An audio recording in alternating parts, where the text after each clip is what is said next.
And the whole multitude of them arose and led him unto Pilate.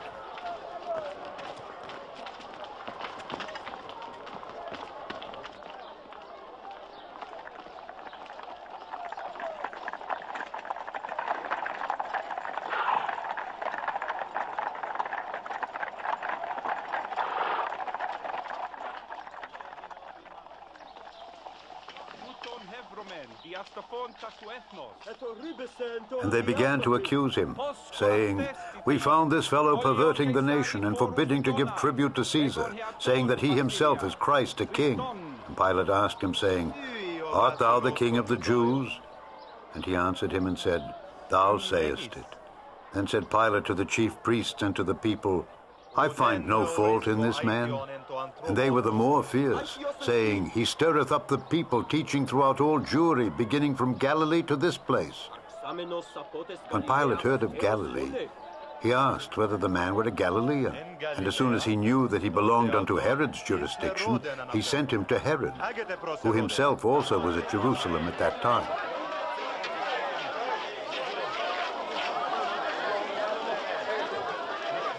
And when Herod saw Jesus, he was exceeding glad, for he was desirous to see him of a long season, because he had heard many things of him, and he hoped to have seen some miracle done by him.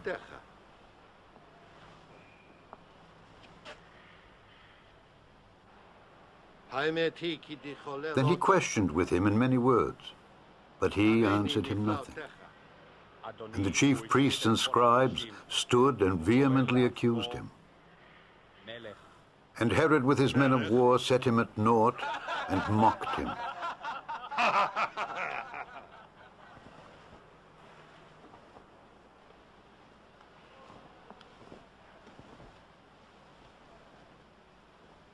And arrayed him in a gorgeous robe, and sent him again to Pilate.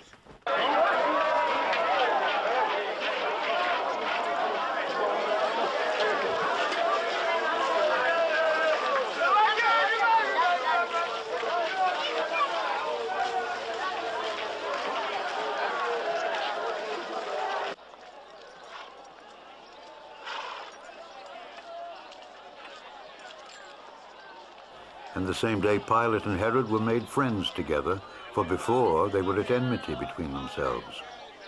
And Pilate, when he had called together the chief priests and the rulers and the people, said unto them, "Ye have brought this man unto me as one that perverteth the people, and behold, I, having examined him before you, have found no fault in this man, touching those things whereof ye accuse him. No, nor yet Herod, for I sent you to him, and lo, nothing worthy of death is done unto him.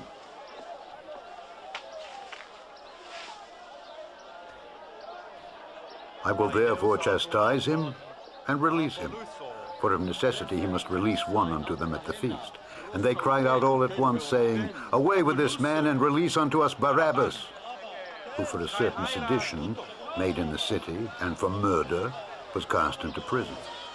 Pilate, therefore, willing to release Jesus, spake again to them, but they cried, saying, "Crucify him, crucify him."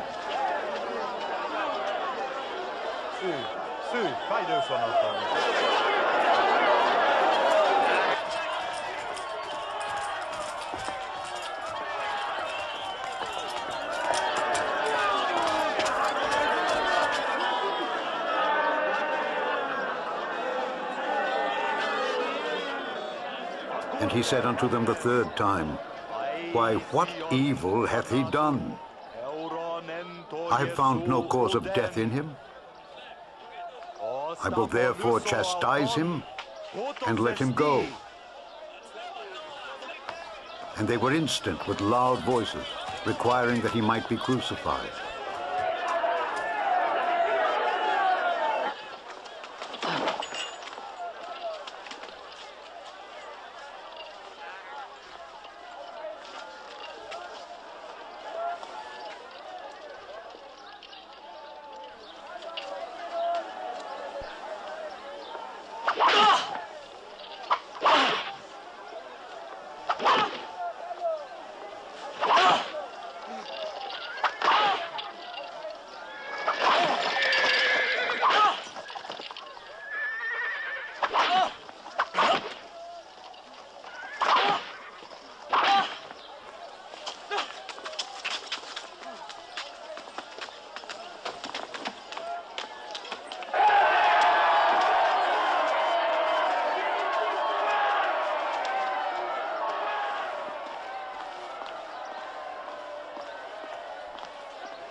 and the voices of them and of the chief priests prevailed.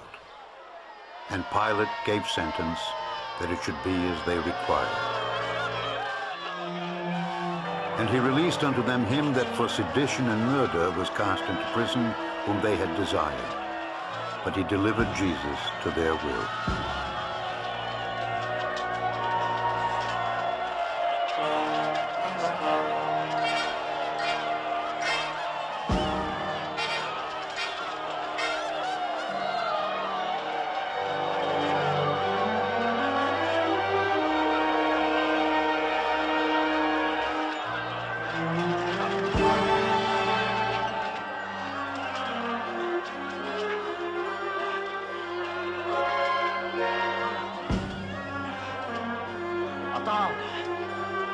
And as they led him away, they laid hold upon one Simon, a Cyrenian, coming out of the country, and on him they laid the cross, that he might bear it after Jesus.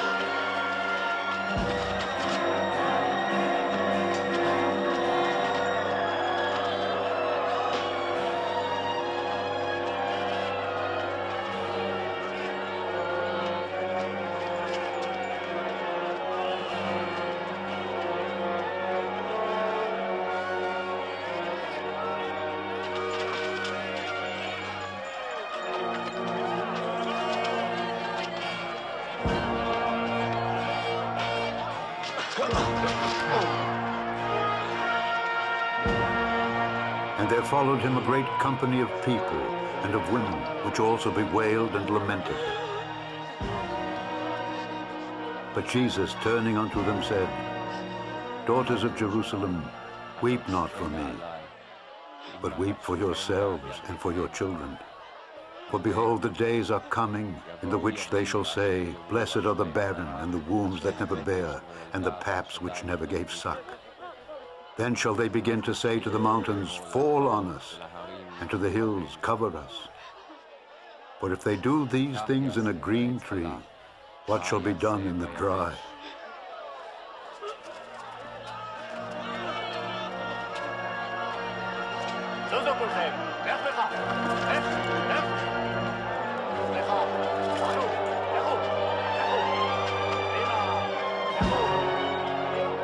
And there were also two other malefactors led with him to be put to death.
And when they were come to the place which is called Calvary, there they crucified him and the malefactors, one on the right hand and the other on the left.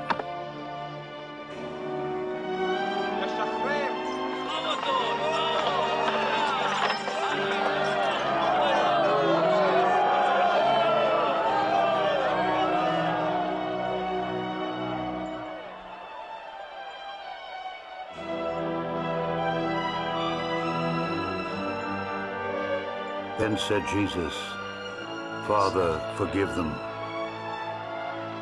for they know not what they do.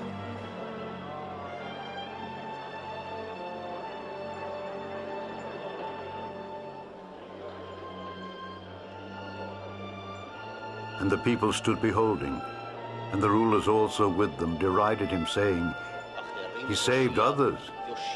Let him save himself if he be Christ, the chosen of God.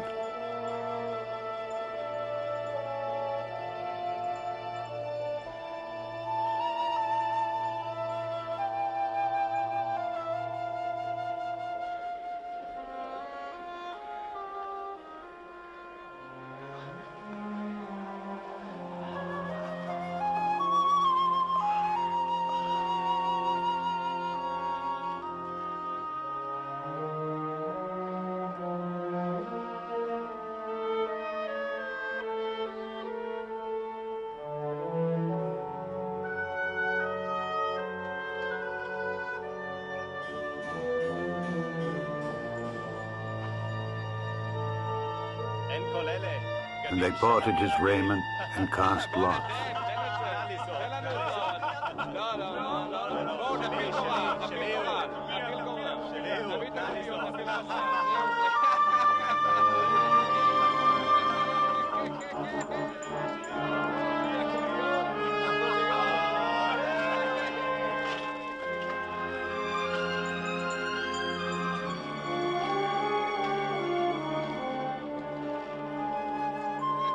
And his superscription also was written over him in letters of Greek and Latin and Hebrew.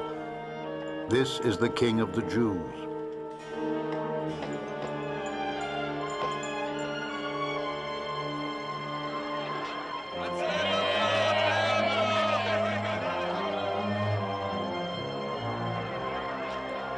And the soldiers also mocked him, coming to him and offering him vinegar, and saying, If thou be the King of the Jews, save thyself.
And one of the malefactors which were hanged railed on him, saying, If thou be Christ, save thyself and us. But the other answering rebuked him, saying, Dost not thou fear God, seeing thou art in the same condemnation? And we indeed justly, for we receive the due reward of our deeds. But this man hath done nothing amiss. And he said unto Jesus, Lord, remember me when thou comest into thy kingdom. And Jesus said unto him, Verily I say unto thee, today shalt thou be with me in paradise.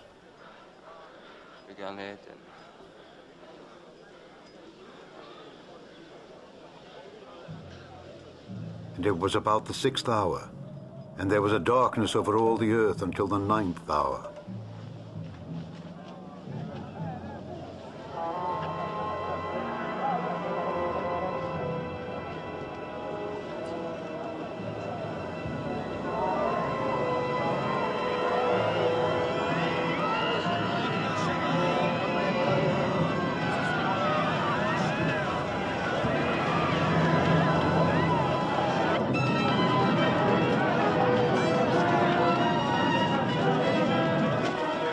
The sun was darkened, and the veil of the temple was rent in the midst.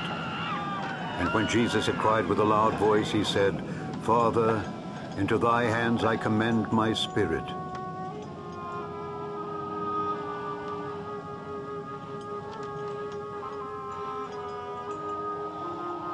אבי,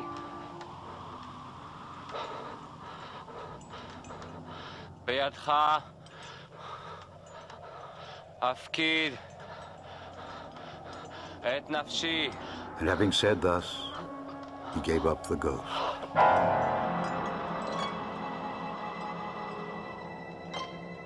Now when the centurion saw what was done, he glorified God, saying, "Certainly this was a righteous man."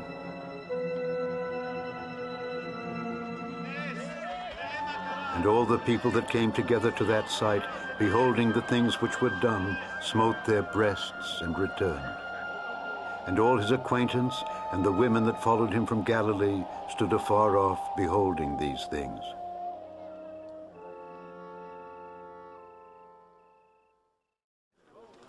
And behold, there was a man named Joseph, a counselor, and he was a good man and a just. The same had not consented to the counsel and deed of them. He was of Arimathea, a city of the Jews, who also himself waited for the kingdom of God. This man went unto Pilate and begged the body of Jesus.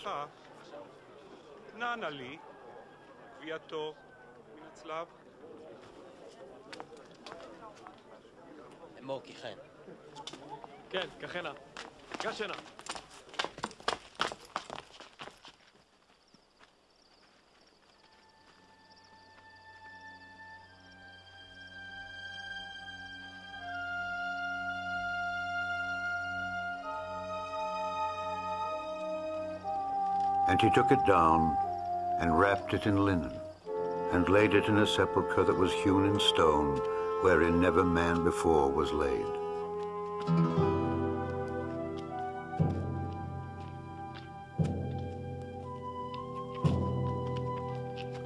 And that day was the preparation, and the Sabbath drew on. And the women also which came with him from Galilee followed after, and beheld the sepulchre and how his body was laid.